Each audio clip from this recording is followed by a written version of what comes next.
Olá pessoal, hoje a gente vai continuar falando sobre medidas de distância na informação quântica.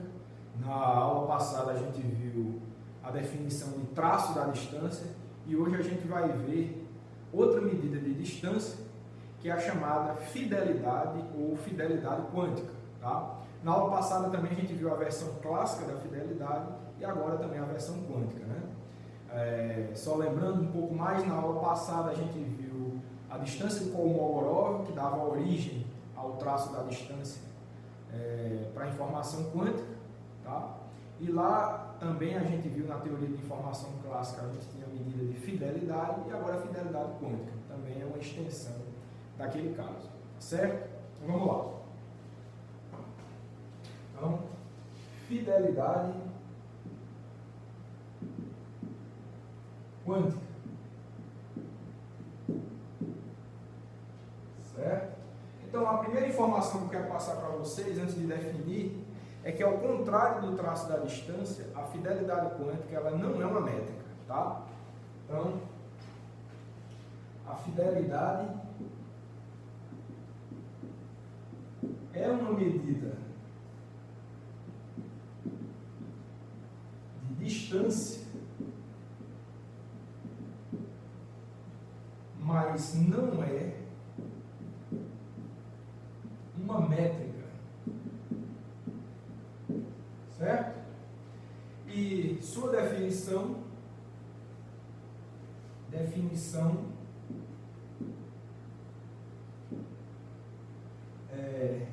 para dois operadores densidade ρ e sigma Então, similar ao traço da distância, a gente está fazendo um comparativo entre dois estados quânticos, que no caso mais geral são dois operadores de densidade, tá certo? Então, a fidelidade, como a própria palavra diz, ela vai quantificar o quão parecidos os dois estados quânticos são. Essa que é a ideia. O traço da distância dá uma ideia de distância realmente, tá? O número que você obtém com o traço da distância te dá uma ideia do quão separados eles estão. Então é meio ao contrário do que a gente faz com a fidelidade. A fidelidade ela te dá uma noção do quão fiéis, né? Do quão próximos, do quão similares dois estados quânticos estão. Tá certo?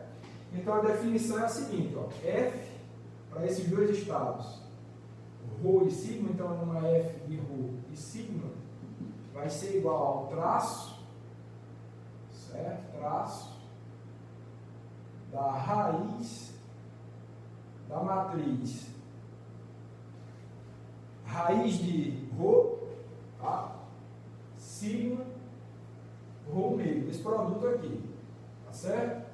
Então note que tem uma raiz desse produto dessas três matrizes e duas das matrizes é a raiz da sigma, desculpa, da ρ, né? Raiz de ρ, sigma aqui, tá certo? Então, antes da aula passada, talvez parecesse uma coisa muito formidável, mas a gente já viu o que é uma raiz de uma matriz na aula passada, tá? Então, quem quiser voltar na aula 18, tá? A gente comenta um pouco lá sobre raiz de matriz. Então, não é tão surpreendente agora que a gente já viu na aula passada que é a raiz da matriz, tá certo? Certo. Eu vou dar o número 1 para essa equação aqui, tá certo? E vou comentar o seguinte, né? Apesar de não parecer, né? Apesar de não parecer, F de ρ e sigma é simétrica. Tá? Então tem simetria de troca. Não parece à primeira vista, mas tanto faz você trocar ρ por sigma que dá o mesmo valor para a fidelidade. Então é uma medida de distância simétrica, assim como o traço da distância. Tá certo? Ok, então acho que a melhor maneira da gente entender como trabalhar com essa equação é com alguns exemplos. tá certo? Então, similar ao que a gente fez com o caso do traço da distância, a gente vai ver uns exemplos aqui, começando do mais simples, tá? Para a gente ganhar um pouco de familiaridade com essa noção de fidelidade quântica, tá certo? Então, o primeiro exemplo que eu quero passar para vocês, tá? É no caso em que as matrizes de densidade Rho e sigma, elas comutam. A gente fez esse caso também na aula passada para o traço da distância, vai fazer também agora para a fidelidade, tá certo? Então, exemplo, né? Quando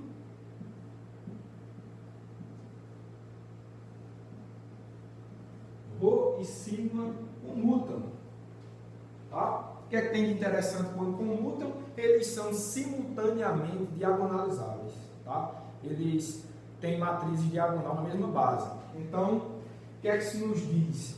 A gente pode escrever Rho como sendo somatório em I de um conjunto de valores reais positivos RI, vezes esses projetores aqui na base I.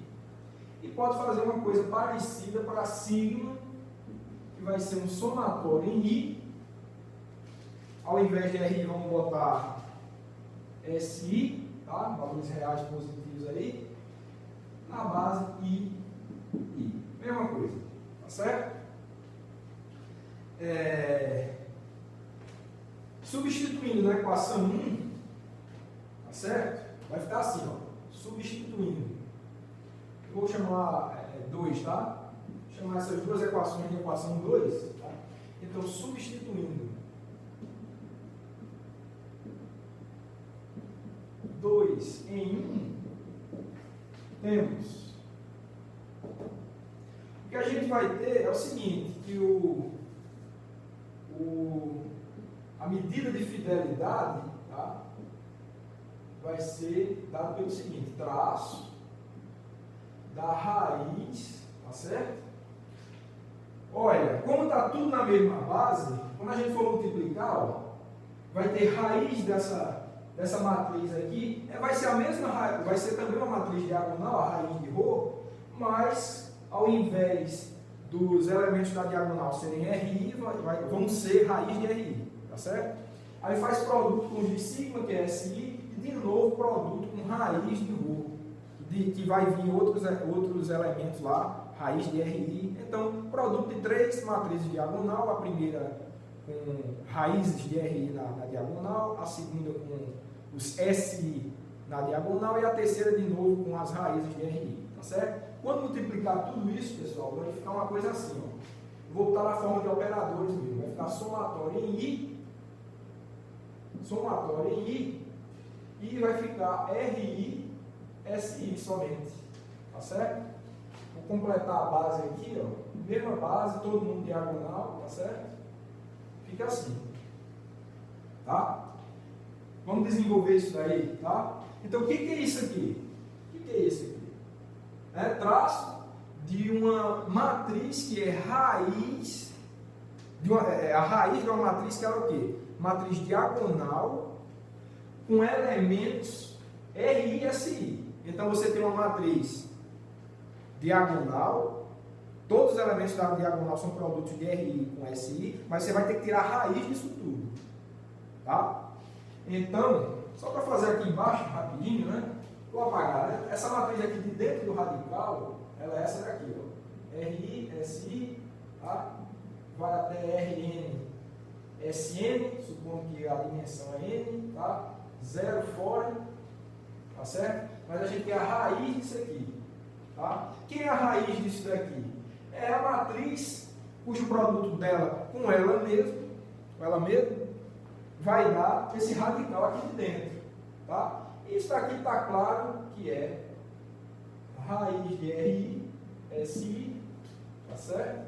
Raiz de RI, SI, vai embora até raiz de RN, SN, 0 fora, tá? Eu acho que dá para ver que o produto dessa matriz por ela mesma dá essa daqui, de dentro do radical. Então, a raiz dessa aqui é essa mesmo. Então, vamos escrever isso, tá?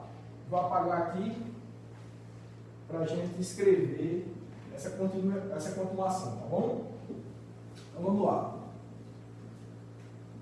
Só foi realmente para esclarecer, mas eu acho que está todo mundo ciente disso daí. Então, o que é que a gente faz? Vamos escrever de novo, né? O traço, tá? Isso daqui vai ficar igual ao traço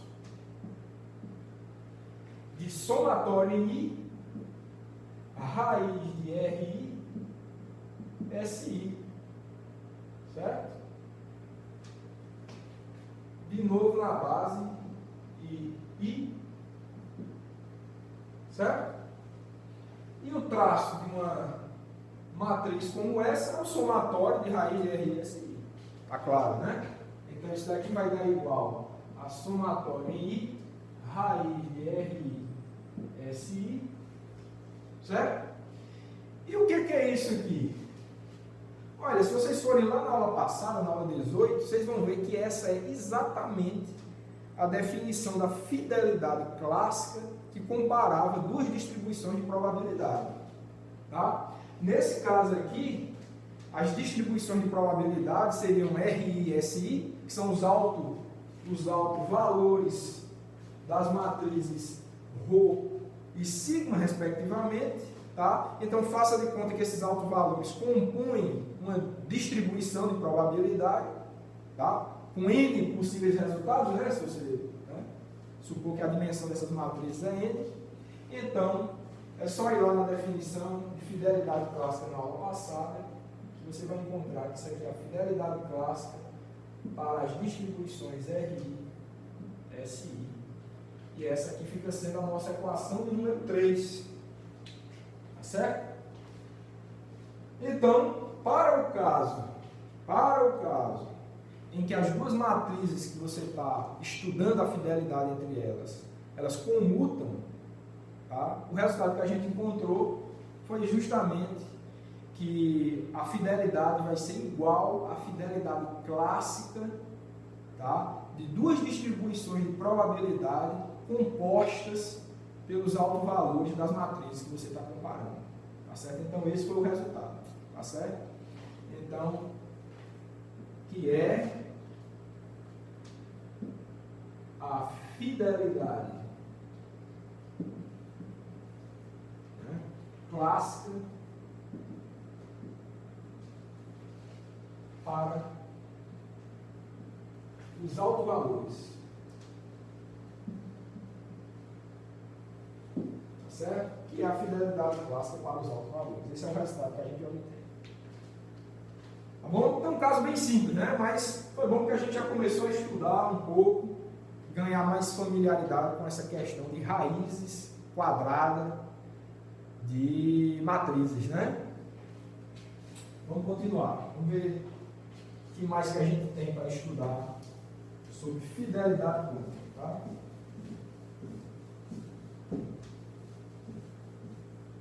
Apagar aqui esse lado também.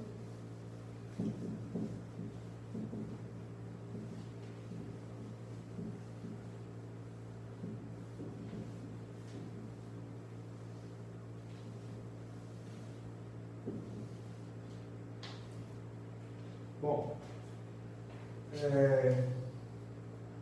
tá, então vamos ver um outro exemplo simples, tá? Um exemplo simples, porque agora a gente vai querer saber qual é a fidelidade entre um estado quântico geral, ou seja, uma matriz de densidade geral que pode ser mista ou pura.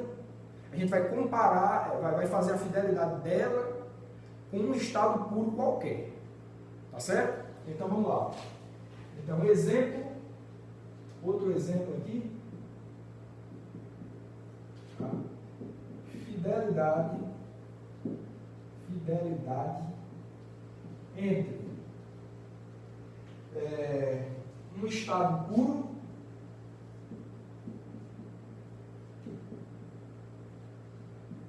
psi e um estado geral que é dado por uma matriz de densidade ρ. Tá certo? É isso aí. Então, vai ser o seguinte, ó, fidelidade entre esse estado puro psi com ρ vai ser igual ao seguinte, traço, né? Definição. Da equação 1, né? Que eu apaguei, mas vocês têm aí. Vai ser traço da raiz. Olha, a gente vai ter que botar, vocês lembram, né? Traço de uma matriz, raiz de uma matriz, sigma vezes a raiz daquela matriz, primeira, tá? Então, se o primeiro é um estado quântico puro psi, tá certo? Então a matriz densidade vai ser um estado puro, né? Que é dado por um projetor, tá certo?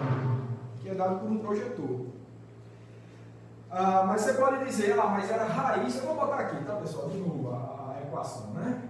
Fidelidade, só para a gente comentar de novo direitinho, né? Traço de raiz, ρ ao meio, sigma, ρ ao meio, tá? Nesse caso aqui, ó, quem está fazendo o papel de ρ nesse exemplo é um estado puro psi. Então você vai precisar aqui, ó, no primeiro elemento do radical, você vai precisar da raiz de ρ. Se o estado é puro, psi, a matriz densidade é ket psi, bra psi, tá? Que é um projetor.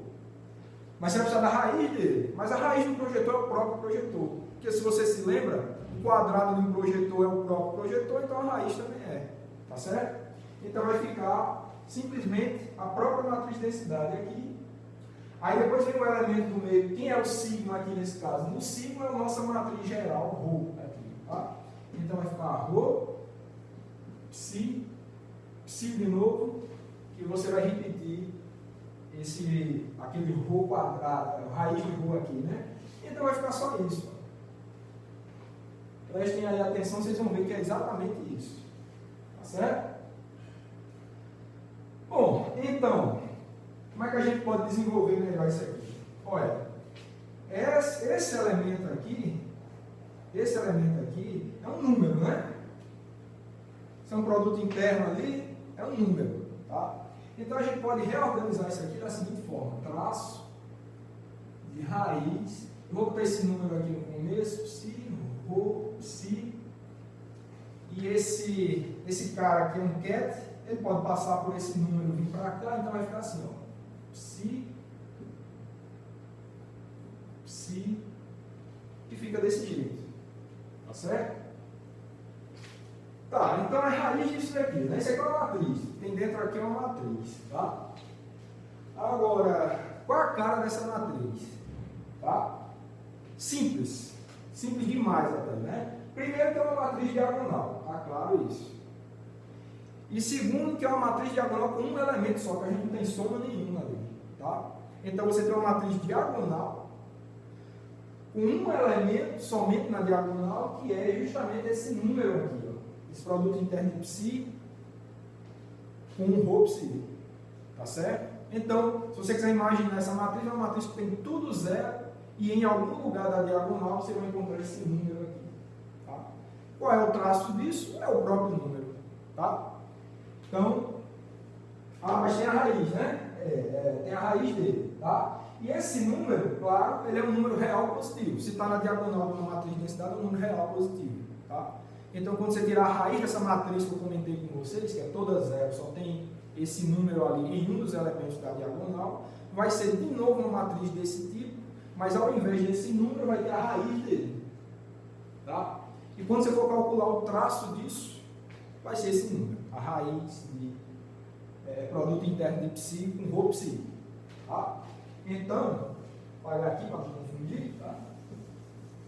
Vou apagar aqui também, para a gente continuar com esse exemplo, porque ele é um exemplo bem interessante, sabe? Exemplo bem interessante. Vai ser igual a traço. Opa, já calculou, né, o traço? Então, isso daqui vai ficar. A gente pode deixar até aqui embaixo mesmo, né? Pode deixar até aqui embaixo, vou deixar aqui, ó. Vai ser igual a raiz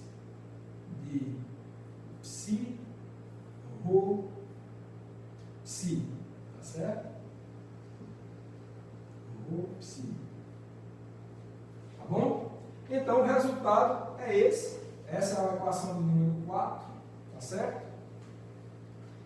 Então, sempre, pessoal, independente da dimensão do espaço de Hilbert, quando você está calculando a fidelidade entre um estado puro e um estado geral, o resultado vai ter essa característica aqui, tá certo? Vai ficar com essa cara. Tá, então, um exemplo particular disso é quando esse estado Rho aqui, ele é puro, porque esse Rho, como eu falei, ele é geral, tá? Mas é um caso interessante também, a gente pode analisar se o Rho representar um estado puro, tá certo? Então, caso o Rho seja um estado puro do tipo Φ, né? Ket Φ Bra Φ, temos o seguinte, que quando você substituir, né, vai ficar fidelidade de Psi, dois estados puros, né, com Φ, né?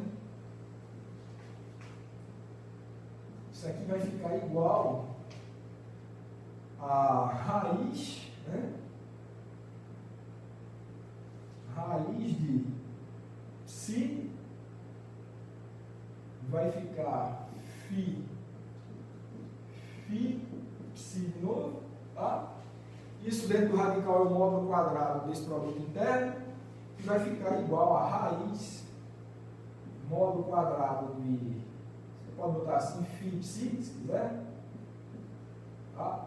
Isso daqui é simplesmente igual ao módulo de Φ Psi, tá certo? Φ Psi. Essa é a equação do número 5. Então, a nossa noção de fidelidade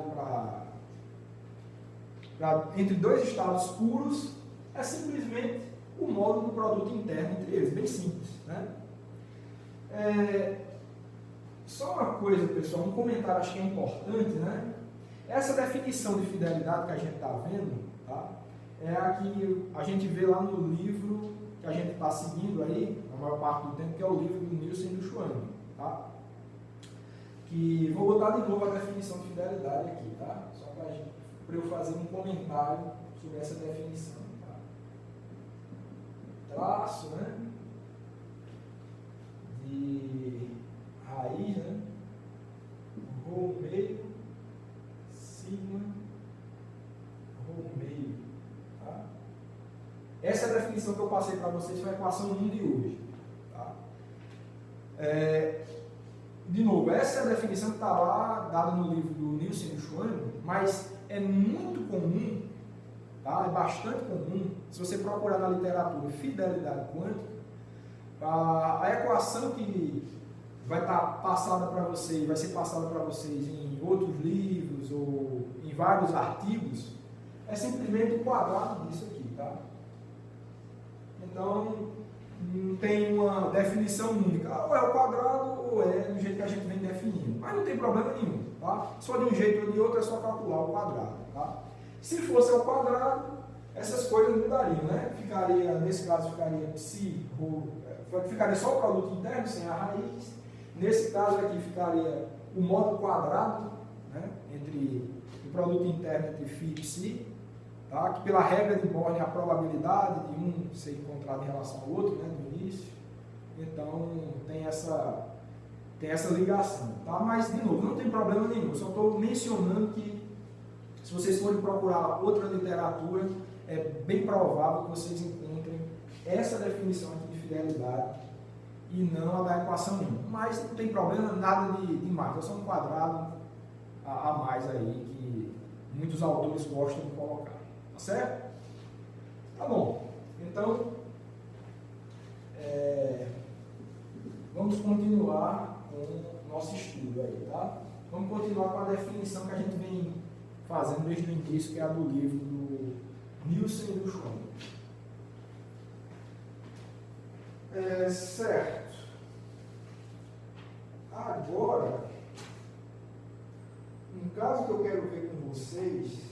eu quero fazer uma demonstração aqui de uma coisa, de uma propriedade importante da fidelidade quântica, tá?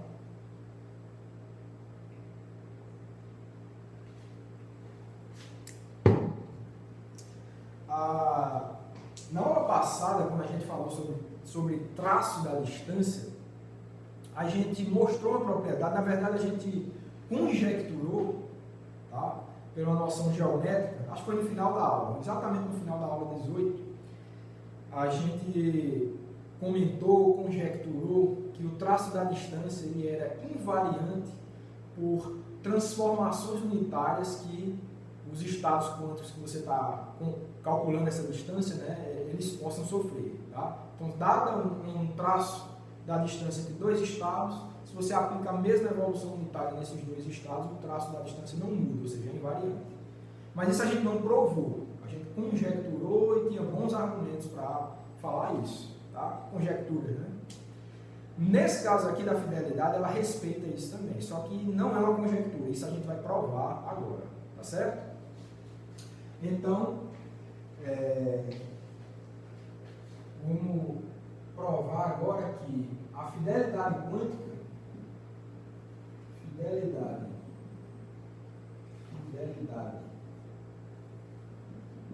quântica é invariante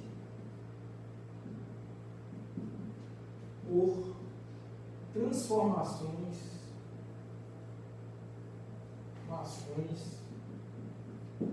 unitárias. Certo? Vamos ver isso aqui. Vamos ver isso aí. Então, o que a gente vai fazer é o seguinte, ó. Vamos calcular a fidelidade de um estado que é o seguinte. A gente fazia fidelidade de Rho e sigma, né? Mas agora vamos aplicar a mesma transformação unitária, tanto em Rho quanto em sigma. Então, a gente quer calcular a fidelidade de U atuando em Rho, o Daga, né? Com a matriz que é dada por U, sigma, o Daga. Tá? O que é isso aqui? Quando vocês sabem, né? Quando você vem com o U pela esquerda e o Daga pela direita, você aplicou uma transformação unitária nesse estado Rho, está fazendo a mesma coisa com sigma e com a mesma transformação unitária, certo? Vamos desenvolver isso daí, tá? Isso daqui é igual, vamos lá, pela definição, traço de raiz. Aí você vai precisar do seguinte, ó. A gente vai precisar da raiz desse primeiro elemento aqui, ó, U, Rho, U Daga, certo? Ao meio. Aí depois a gente vem com U, sigma, U Daga, tá? E vai multiplicar por esse primeiro aqui de novo, que é U, Rho, U Daga, ao meio, tá certo? Você vai fechar esse radical aí, tá bom? Então a gente tem umas raízes aqui dessas matrizes, né? A gente vai precisar ver o que é isso, tá? Vamos explorar esse tipo de situação, mas eu vou dar um número para essa equação, vou dar o número 6, tá? E a gente vai ver o seguinte, ó. Note que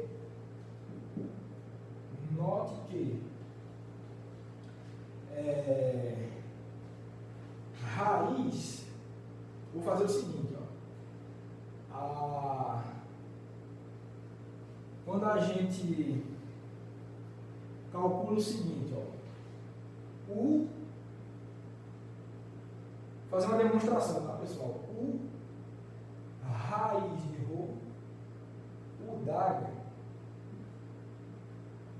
vezes a mesma coisa, vai dar o seguinte, ó, raiz de Rho, U Daga. O que é isso, né? O que é isso aqui? Olha, tá? Eu estou querendo calcular o produto dessas matrizes aí, que estão entre parênteses. Dela por ela mesma, né? É o quadrado disso. Tá? Só que eu tenho o seguinte, ó. O Daga com U, se U é unitário, então Isso daqui é 1, né? A identidade. Certo? Então isso daqui vai ficar igual. Isso vai ficar igual a U. Aí vai ficar raiz de ρ vezes raiz de ρ, que é ρ. Tá? Certo? Se ρ for uma matriz positiva, né? E ela é, então uma matriz de densidade, tá? Então, raiz de ρ vezes raiz de ρ, né? É a própria ρ se for uma matriz positiva. Na verdade, pelo fato de que você só vai poder atribuir uma raiz para ρ se ela for uma matriz positiva, tá certo? Ótimo, então sobra somente esse termo aqui que é o Dagger. Certo? Ótimo, né? E o que é isso daqui? Isso daqui é exatamente o que a gente tem aqui dentro do parênteses. Então, o que é que a gente conclui? O que é que a gente conclui? A gente conclui, né? A gente calculou o quadrado dessa matriz aqui, deu isso. Então, a gente conclui que a raiz disso daqui é exatamente o que está dentro desse parênteses aqui, desses parênteses. Então, você vai ter que raiz de U, ρ, do Dagger, vai ser igual a exatamente isso aqui, ó, U, ρ, do Dagger. Tá certo?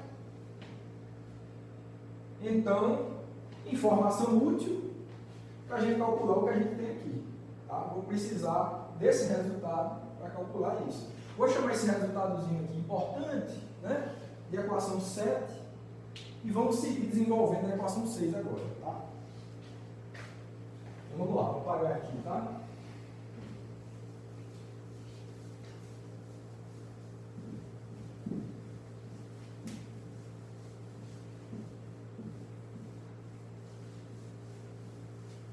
Vou apagar esse lado aqui também.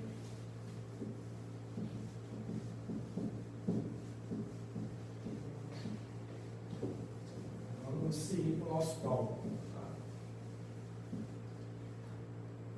Então vamos lá. Então, substituindo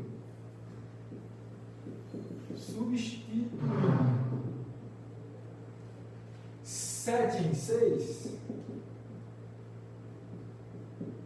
temos, vamos lá, então a gente vai ter o seguinte, ó, que essa fidelidade, né, eu vou repetir ali, tá? U, ρ, o Dagger, U, sigma, o Dagger, tá? Vai ser igual a traço, certo? A raiz disso daqui, né, é o que a gente tem aqui, ó. Então a gente vai botar esse resultado aqui. Vai ficar U, vai ficar raiz de U, aí vezes raiz de ρ, certo? U de novo, Dagger, certo? Aí coloca esse termo aqui do meio, tá? Vai ficar U sigma, o Dagger, tá? E por último, de novo, nesse termo aqui, vai ficar U raiz de ρ, o Dagger, tá certo?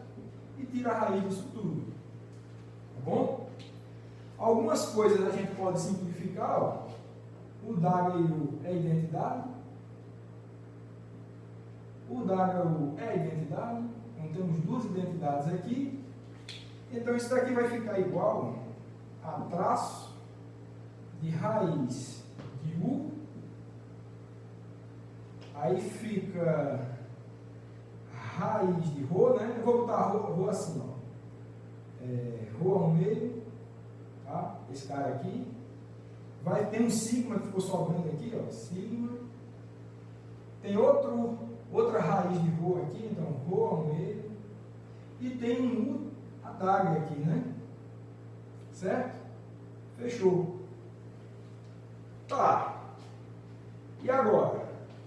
Agora, ó, de novo, a gente usa o resultado da equação 7, tá? Então, que novamente,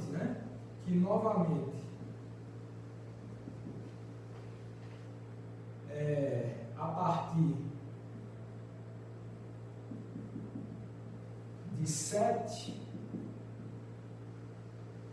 nos dá o seguinte, ó, nos dá aqui, isso daqui, nessa fidelidade aqui, U, Rho, U d'água, U, sigma, U d'água, tá? Vai ficar igual aqui, ó, é raiz, tá? Raiz, isso daqui você pode enxergar como uma matriz, né?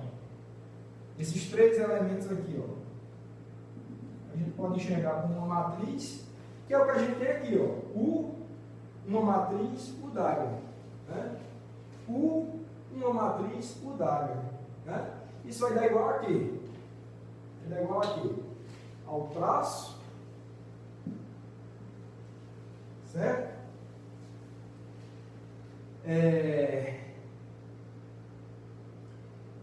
De U, esse resultado aqui vai ficar U raiz, né? Raiz de Rho ao meio, é o que você tem aqui, circulado, sigma, Rho ao meio, vezes o d'água, certo? Quase acabando, né? Falta só um detalhezinho que é o seguinte: o traço ele é invariante por permutações cíclicas, né, dos elementos que compõem aí esse argumento do traço. Então você pode botar U para esse lado de cá, vai ficar U d'água vezes U, que dá identidade. Então isso daqui vai ficar igual a traço simplesmente da raiz de Rho ao meio, sigma, Rho ao meio. E o que é isso? É a própria fidelidade entre Rho e sigma. Certo? Equação de número 8. Ou seja, está provado o que a gente queria mostrar. Está vendo? Isso aqui a gente provou, não é conjectura não. A fidelidade quântica é invariante por transformações unitárias. Está provado aqui. Tá certo? Começamos antes, né? Mas está aqui, ó. Vocês acompanharam aí o raciocínio e a gente provou esse resultado, tá? Então, ou seja, a fidelidade é invariante. Acho que eu já tinha escrito isso, né? Mas já vou escrever de novo, não tem problema não. A fidelidade é invariante por transformações unitárias. Então fica aí esse resultado. Tá bom? Ok. É um resultado importante, né? De novo, não é conjectura. Isso aqui está provado com rigor, né? Vamos ver o que é que a gente vai fazer mais.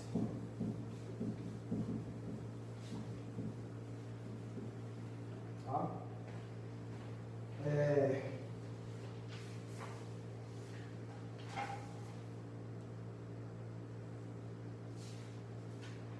Então o que a gente vai fazer agora? A gente vai aplicar esse estudo nosso de fidelidade, tá certo? Vamos fazer umas aplicações agora, tá?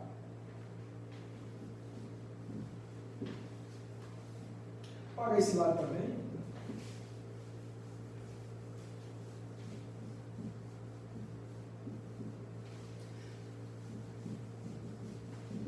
E a aplicação que a gente vai fazer agora, pessoal, é relacionado com um outro estudo que a gente fez aqui em aulas anteriores, que é o estudo dos canais quânticos, né? Vou apagar tudo, tá? Vou apagar tudo. O estudo dos canais quânticos. Se vocês lembrarem, né, os canais quânticos eram artifícios matemáticos que serviam para a gente analisar qual era a evolução do estado quântico aberto, né, que interagia com o ambiente. Não é? Então a gente investiu algumas aulas para entender esse formalismo de representação de soma, né, de operadores, e a gente conseguiu tirar muita informação interessante a respeito da evolução de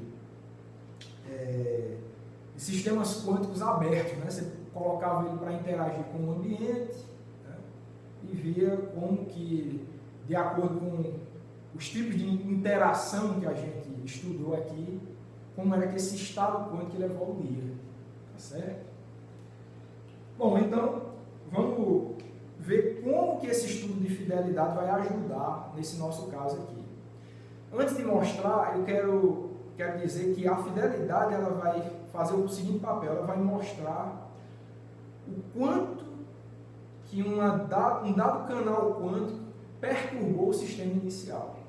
Essa que é a ideia. A gente fez aquele estudo de canais quânticos, viu como é que o estado evoluía, tá? E agora a gente vai utilizar essa noção de fidelidade, que para esse caso específico ela é muito...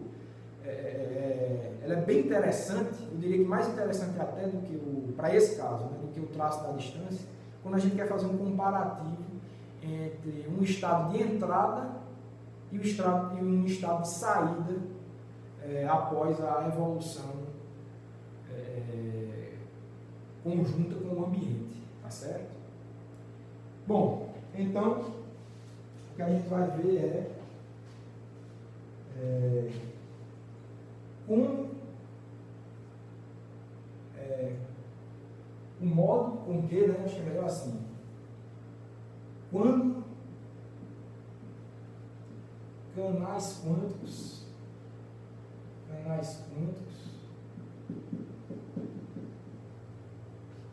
preservam a informação. Tá? Vou deixar como uma pergunta, né? Quando canais quânticos preservam a informação? Tá? O que é preservar a informação? É não destruir o que você tem no início. Né? Você está submetendo um sistema quântico a um ambiente, você quer saber o quanto que esse ambiente vai perturbar o estado inicial desse sistema. Ou quando, né? Quando no sentido de quê? De dependendo de qual é o estado inicial que você está colocando para interagir com o ambiente, dependendo desse estado, o ambiente pode perturbar ou não. É isso que a gente vai ver aqui. Tá certo? E a gente já tem um pouco dessa noção, se vocês voltarem lá nas aulas de canais quânticos, a gente via que tinha estudava qubits, né? A gente estudou qubits interagindo com o ambiente. Então tinha, dependendo do tipo de interação que você atribuía entre o qubit e o ambiente, a gente fez até algumas representações geométricas de como que a esfera de Bohr mudaria, né? Então, se inicialmente você tinha um estado puro, você tem uma esfera de Bohr completa ali, com raio unitário, dependendo do ambiente com que esse qubit iria interagir, essa esfera ela poderia encolher em uma dada direção, em outra não, às vezes em todas as direções. Então, isso dava uma noção de quais estados na superfície da esfera de Bohr estariam sujeitos à decoerência, né? A perder a informação quântica inicial que eles tinham. Dependendo do ambiente, alguns sofriam esse efeito, outros não. Em outro tipo de ambiente, todos, independente de quais fossem os estados iniciais, iriam sofrer os efeitos desse ambiente. E a fidelidade ela tem um papel muito importante na quantificação de como esses estados vão sofrer os efeitos desse ambiente e quais estados sofreriam mais ou menos os efeitos desse ambiente. Tá? Então, só estou adiantando, a gente vai ver isso agora, só estou adiantando para vocês ficarem cientes do que é que a gente vai fazer agora, de que caminho a gente vai seguir, tá certo?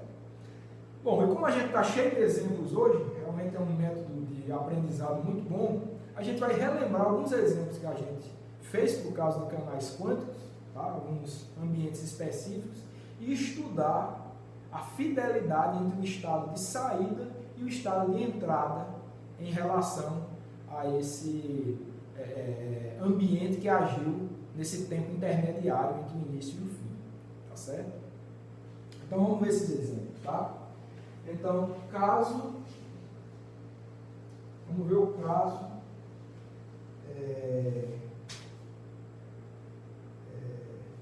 antes da gente dizer qual o caso, vamos falar sobre a situação que a gente está estudando, tá certo? Antes da gente ir para um caso específico, né? Então, considere um sistema inicialmente, um sistema quântico, né? Inicialmente, em um estado puro,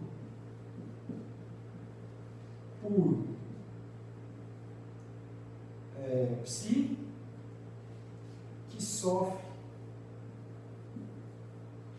né, uma transformação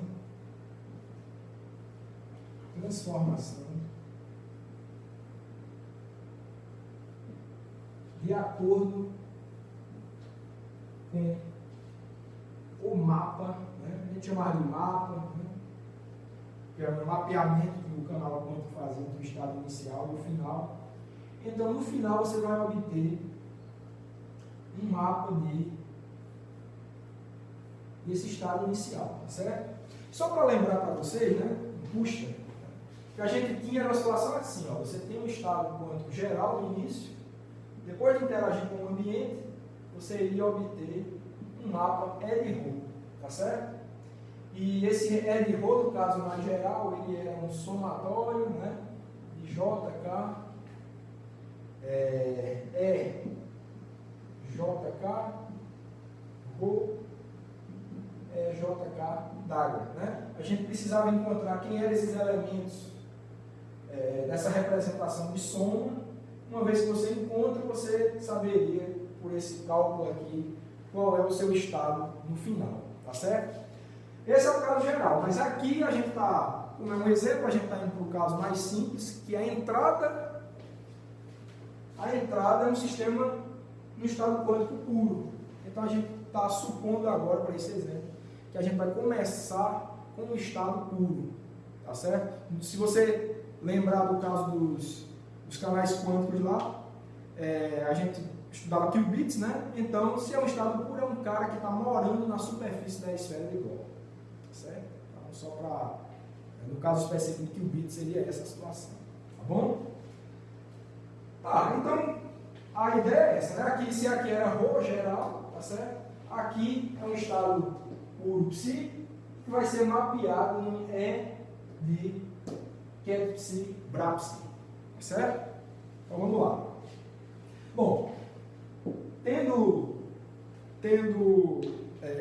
enunciado a situação para vocês, né, tendo contado que situação que a gente quer estudar, o que a gente vai fazer agora é exatamente partir para casos específicos que a gente já conhece, que a gente já calculou para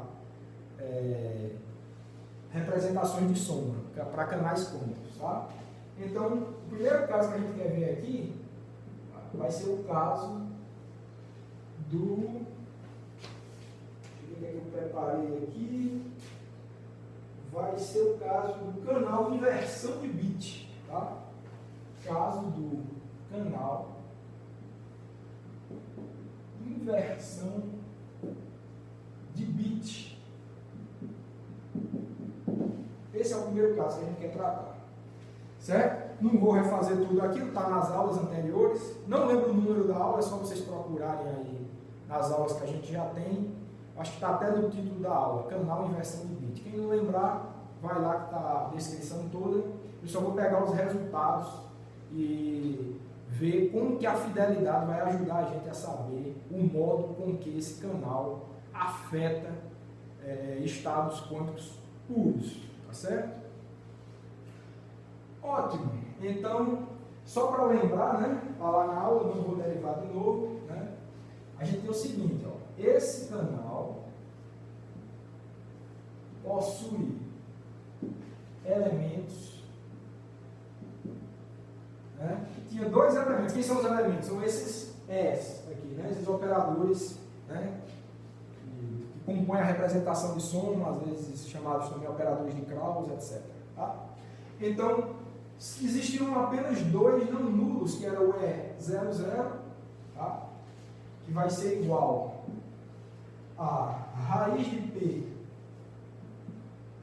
vezes a identidade. P era a probabilidade desse canal, de fato, interagir com o qubit, que é o seu sistema, tá certo? É a probabilidade de haver interação. E o outro elemento não nulo era o E11, tá certo? Que era igual a 1 menos P, raiz de 1 menos P, na verdade, matriz de Pauli X. Tá? Então, se só tinha esses dois elementos, tá? Para aquela representação de soma aqui. Tá? Os elementos com índice trocado, JK, eram todos nulos. Tá? Se for o elemento 00, é raiz de P vezes a identidade. E o outro elemento não nulo é raiz de 1 menos P vezes a matriz de Pauli X ou sigma X. Tá certo? De novo, P é a probabilidade. Eu acho que eu falei o contrário, tá? Só corrigindo. É a probabilidade de não haver interação entre o sistema e o ambiente. Então, só corrigindo, tá? Com essa estrutura que está aqui, certo? P é a probabilidade de em um certo intervalo de tempo que você está estudando, o qubit, que é seu sistema, não interagir com o ambiente. Tá? Nesse caso, 1 menos P seria a probabilidade dele interagir com o ambiente. Tá certo? Então que fique clara essa noção aí. Eu acho que eu falei o contrário no início, mas estou corrigindo agora. Tá? P, probabilidade de não haver interação entre o sistema e o ambiente. Tá. Então, dessa forma a gente tem o seguinte, ó. Se você tem no início um estado psi do seu sistema, que é o que a gente está propondo aqui, depois, né, ele vai acontecer o seguinte, ele vai ser levado no estado de psi, tá? E esse estado de psi é o seguinte, né, vai ser E00 psi, mais E00, né? Seria Dagger mais né, a matriz hermitiana, que é a identidade, não tem problema, mais psi é 1, tá certo?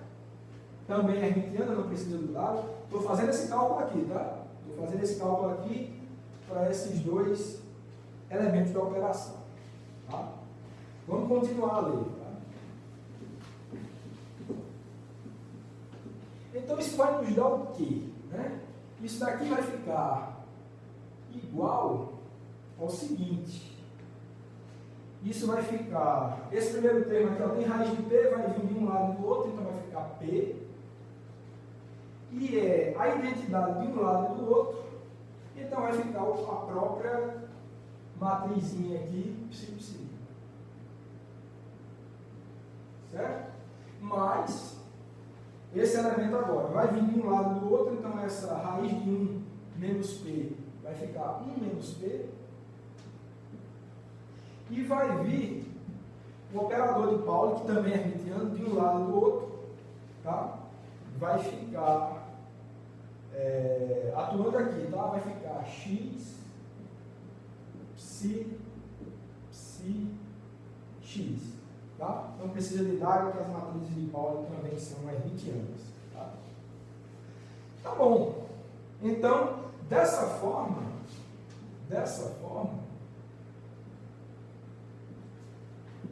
a fidelidade fica. Como é que fica a fidelidade entre o estado de entrada, psi, e o estado de saída, que é o resultado do canal quântico? É isso que a gente vai fazer agora. Então vai ficar assim, ó, F, tá? Só ver se eu não estou esquecendo de nada.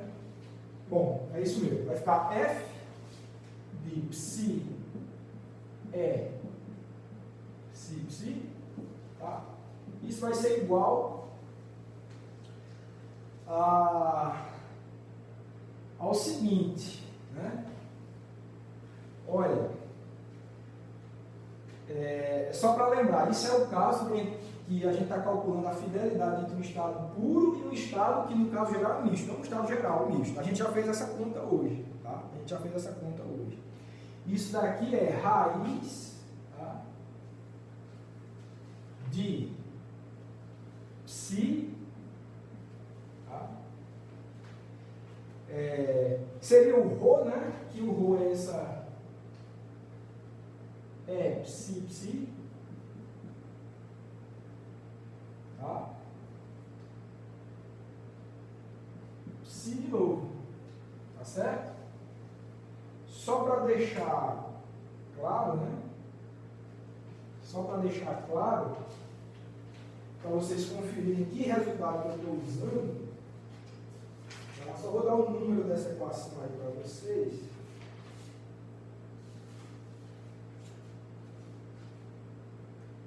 Eu acredito que é a equação número 3, tá? Só estou usando aqui o resultado da equação número 3 com esse cara aqui, seria o ρ da equação número 3, tá? Mas, enfim, se tiver errado o número da equação, mas eu acho que é 3. Mas vocês olham lá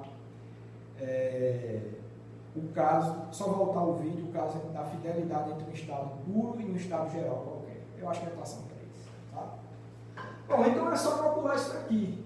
É só calcular isso daqui. E esse resultado aqui do mapa de psi, psi vai ser igual àquele. Raiz de psi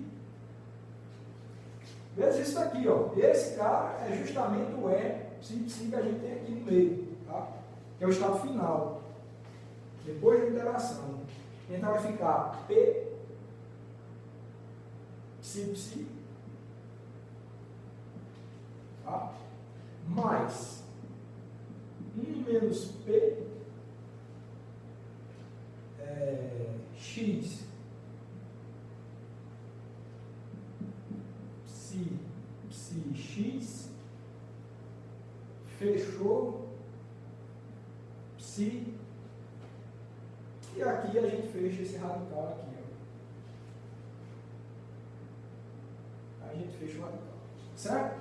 Só calcular isso daí para a gente ver o que é que dá, certo? Vou apagar aqui.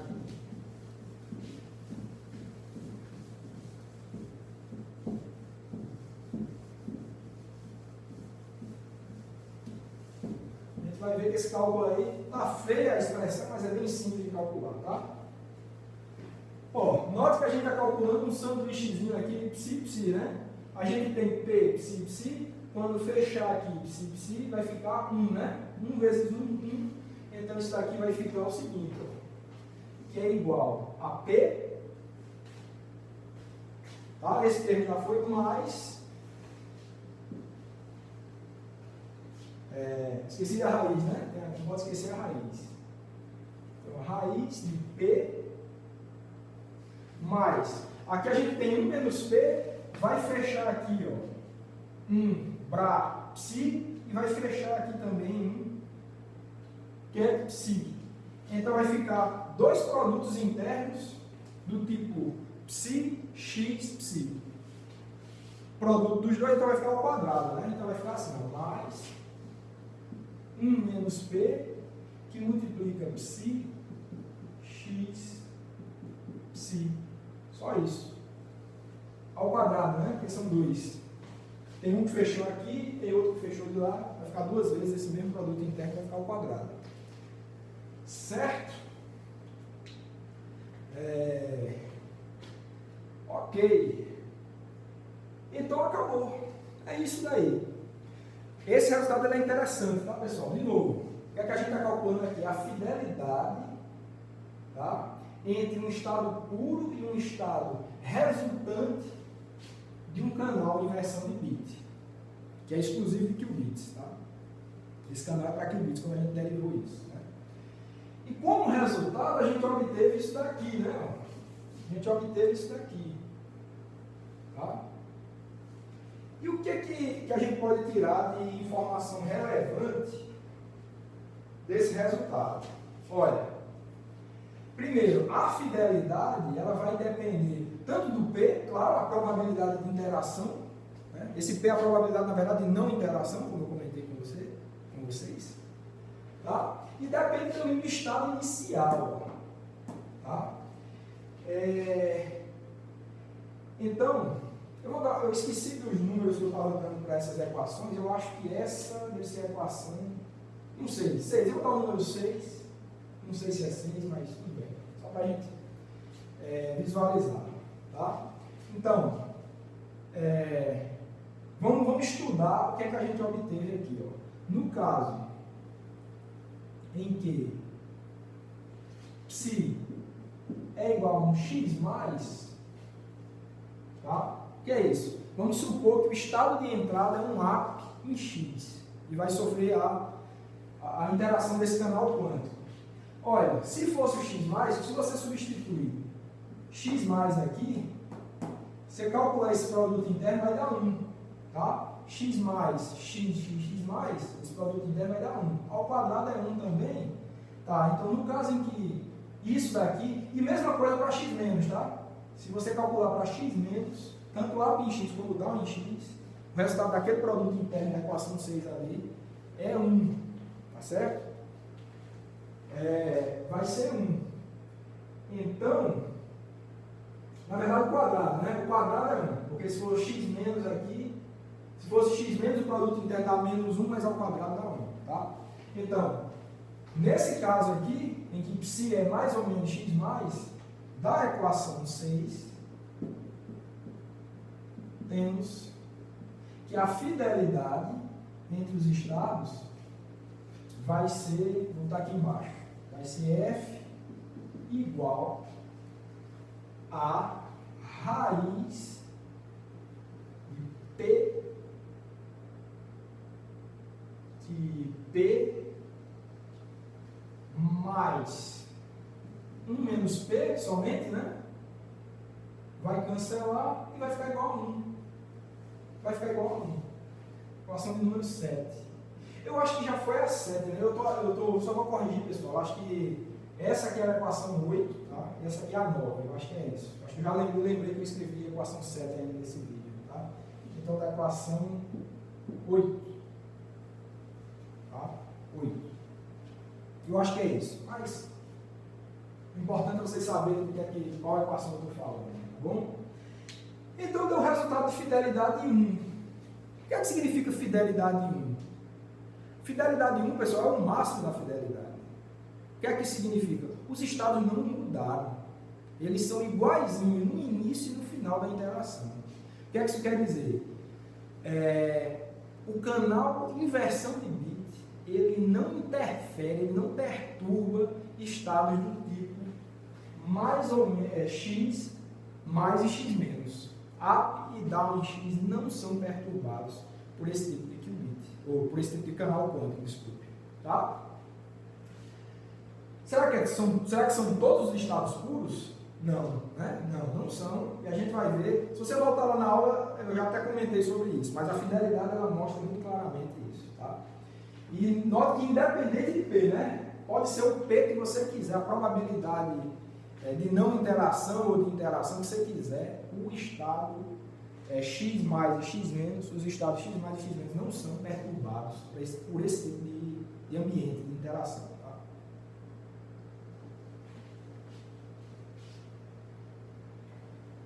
Tá bom. E no caso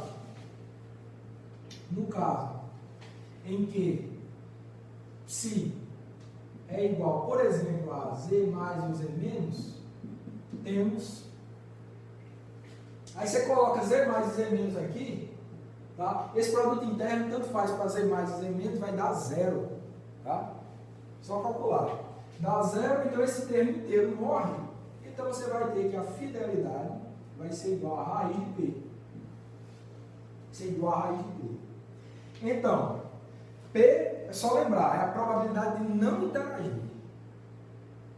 Se a probabilidade de não interagir for 1, for 100%, né? Então vai ficar raiz de 1, fidelidade de 1, ou seja, também não perturba nada. Mas, claro, né? Não interagiu, então é óbvio que não vai perturbar nada, se não houve interação. Mas se for, por exemplo, o estado, se o P for 0%, ou seja, 0% de não interagir, que é 100% de interagir, a fidelidade vai ser 0. Tá? Ou seja, o estado final não vai ter exatamente nada a ver com o início, vai ser totalmente perturbado. Tá? Fidelidade 0. Tá? E se vocês lembrarem da noção de fidelidade entre dois estados puros, acho que é a equação 4 da nossa aula, vocês vão ver que fidelidade 0 quer dizer produto interno 0 entre o estado inicial e final, nesse caso. Então, o que vai acontecer é justamente a inversão de bit. Né? Quando que um estado x mais é ortogonal ao outro? É quando esse outro for x menos. Então, justamente, esse canal ele inverte o bit z mais, e se tiver z menos, ele vai inverter, vai ficar up. Então, ele vai causar essa inversão do canal, que justifica o seu nome, canal inversão de bit. Tá certo? Mas funciona para todos os qubits? Não. Para o x, esse canal não mexe, ele só vai mexer, só não, vai mexer com z mais e z menos. Se você calcular isso para y mais y menos, vai acontecer a mesma coisa, vai inverter o y mais e y menos. Então, qualquer que seja o qubit puro, vai sofrer um pouco, às vezes muito, às vezes um pouco, a interação desse canal de bit. Os únicos dois estados puros que não sofrem nenhuma perturbação por esse ambiente são justamente esses dois aqui, x mais e x menos. Tá certo? Então a fidelidade mostra, dessa expressão da equação 8, né? E a fidelidade para esse canal mostra exatamente, dá uma ideia de quais estados quânticos sofreriam perturbação desse tipo de ambiente. Tá certo? Então, deu para ver que a importância da fidelidade, eu acho que foi uma motivação muito boa, tá? E eu vou dar só mais um exemplo de um outro canal que a gente argumentou aqui, que a gente descreveu, que é justamente o canal de despolarização. E esse é o último exemplo que eu quero ver hoje com vocês. Vamos ver qual o efeito do canal de despolarização sob o ponto de vista da fidelidade entre o estado inicial e o estado final. Tá bom? Vamos lá. Eu vou apagar aqui, tá certo?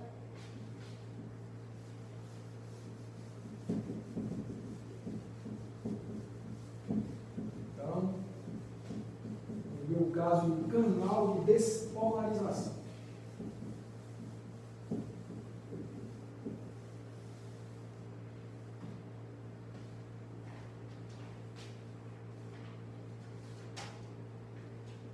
Então, 2, né? Caso do canal de despolarização. Certo? Bom, de novo, é um canal que a gente já estudou, já sabe o efeito dele, tá? Tem uma aula aí anterior, é só vocês procurarem. Sobre canal de despolarização, eu acho que está no título do vídeo também.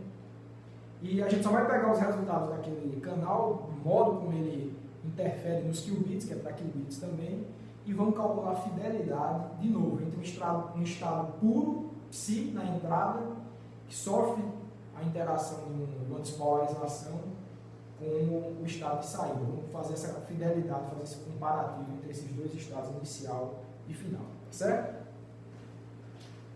Tá bom, então, neste caso, tá? Neste caso, temos, tá? Vai ficar psi, ele vai ser jogado no estado final, que é P I sobre 2, tá? Identidade sobre 2.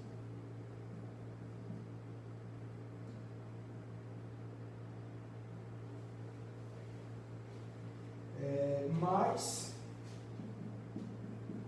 1 menos P psi psi.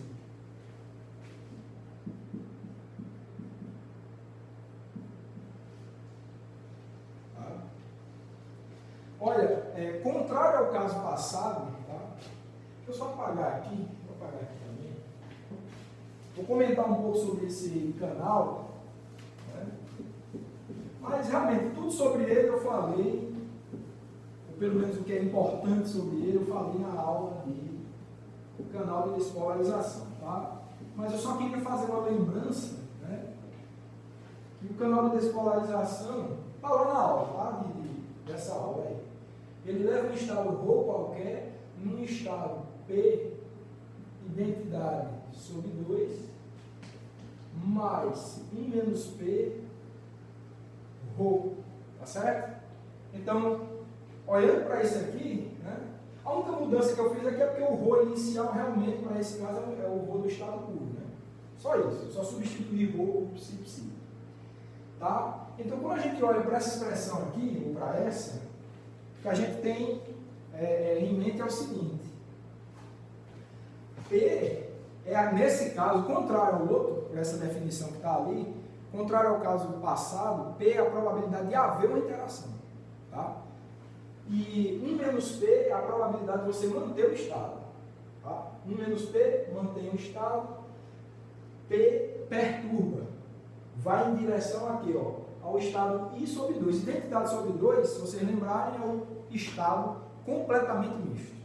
Tá? Identidade sobre 2, por causa do qubit, é o estado completamente misto. Então, só para deixar claro que P, nesse caso, que é uma probabilidade também, mas contrário ao caso passado, P aqui é a probabilidade de haver interação com o ambiente, entre o qubit e o ambiente. Tá? Só para deixar isso claro. Ótimo. Então, a situação é essa, né? Esse é o estado de saída, né? Esse aqui é o estado de saída, que é justamente o E, psi, tá bom? E vamos calcular a fidelidade entre eles dois, né? Entre esse e esse, tá? Então, assim, a fidelidade é dada por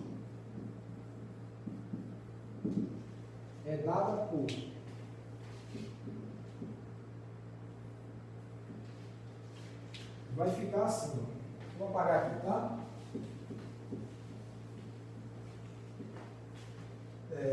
Vai ficar F de psi é psi, tá? Vai ficar igual. Então, de novo, é o caso da equação 3, eu acho que é a 3, tá? Desse vídeo, em que você tem uma fidelidade, né, entre um estado puro e um estado misto, um estado geral. Tá? Pode ser misto ou não, né, mas um estado puro e um estado geral. Então, isso daqui a gente sabe que dá raiz, é o mesmo caso do anterior, né? Do estado puro aqui, que é psi, o estado geral aqui seria ρ, tá? Mas nesse nosso caso é um E de psi, tá? E aqui vai entrar o outro psi, tá?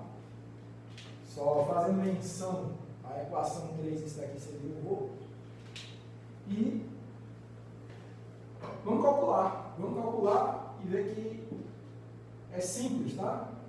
Psi, é só botar essa expressão aqui, ó, P, identidade sobre 2,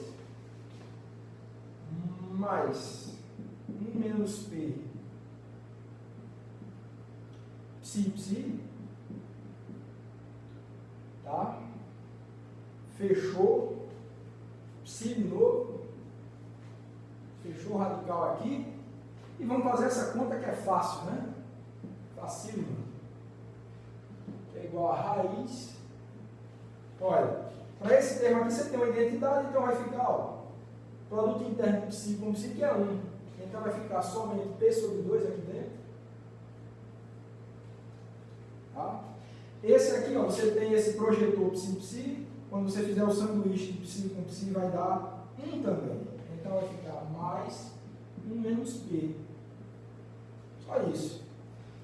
Isso daí dá para ajeitar, né? Isso aqui vai ficar raiz de 1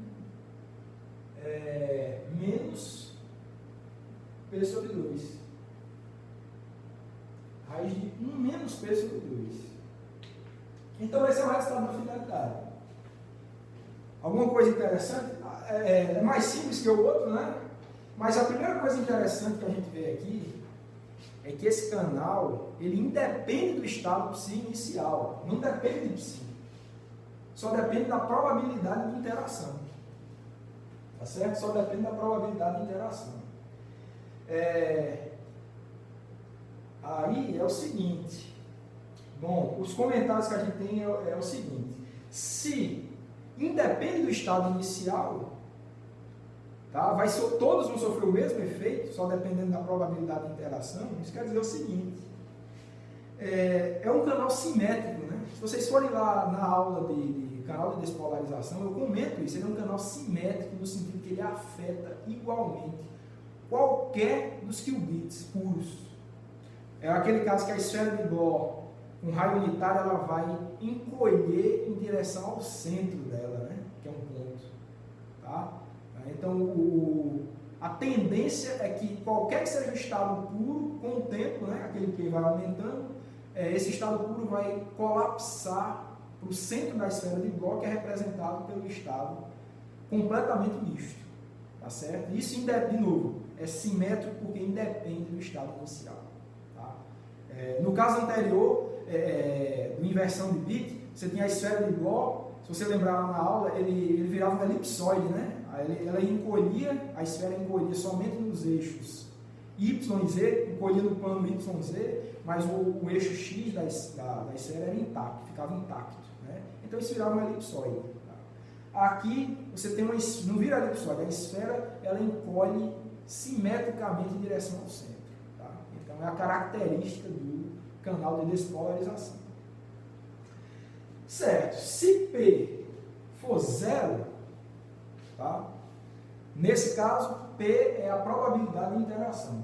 Então, se P for zero, quer dizer que não interagiu, então, fidelidade igual a 1, né? Então, se P for igual a zero, temos F igual a 1. O que é que isso quer dizer? O estado de saída é igual ao de entrada, não mudou nada. Óbvio, né? Se não interagiu, então não tem por que esse qubit ser perturbado. Tá? E se P for 100%? E se P for 100%? Né? Ou seja, se P for 1, então se P, é um outro caso extremo, né? Se P for igual a 1, temos, né? Se P for igual a 1, você vai ter F igual a 1 sobre raiz de 2. Né? 1 sobre raiz de 2. Aí você pode pensar, mas 100% de interação, por que não deu zero? Porque ao contrário do canal de inversão de bit, o canal de despolarização nunca vai jogar um qubit no estado ortogonal a ele, não. Porque o ortogonal também é puro. Tá? A tendência do canal de despolarização é levar qualquer que seja o qubit puro para o estado completamente misto, que é o centro. Tá? E esse estado completamente misto, ele não é totalmente distinto de nenhum dos qubits puros. Tá certo? Ele está no centro da esfera de Bohr. Tá? Fidelidade zero seria se você jogasse para um estado que está diametralmente oposto ao inicial da esfera de Bohr. Isso o canal de despolarização não tem essa capacidade. Tá certo? Ela leva para o centro. Nunca vai ter fidelidade zero. Tá? Porque fidelidade zero significaria o quê? Inverter o qubit, que é o caso do canal que a gente estudou anteriormente, inversão de bit. Tá? Levar, de novo, para o ponto diametralmente oposto ao ponto inicial. Aqui só leva para o centro, então resta sempre um pouco de fidelidade ao final do processo, mesmo que a interação ocorra com 100% de probabilidade. Tá certo? Bom, deixa eu ver se tem mais alguma coisa importante para falar. Bom, acho que era basicamente isso. Esses dois exemplos eu acho que já dá margem aí para vocês estudarem outros tipos de canais quânticos, né, que a gente estudou, que não estudou. Então vocês veem que o poder da fidelidade, né, ela, numa expressão simples, ela consegue resgatar muitas das informações a respeito de um determinado tipo de ambiente que interage com o sistema que está aberto. Né? dinâmicas de sistemas abertos. Então, fidelidade é importante, traço da distância também mas é considerado que para esse caso aí de sistemas quânticos abertos, a fidelidade geralmente é mais usada porque ela fornece expressões mais limpas, né, mais claras do que está acontecendo. Tá bom? Bom, pessoal, eu vou fechar a aula de hoje nesse tópico, tá? E eu vou aguardar vocês na próxima aula.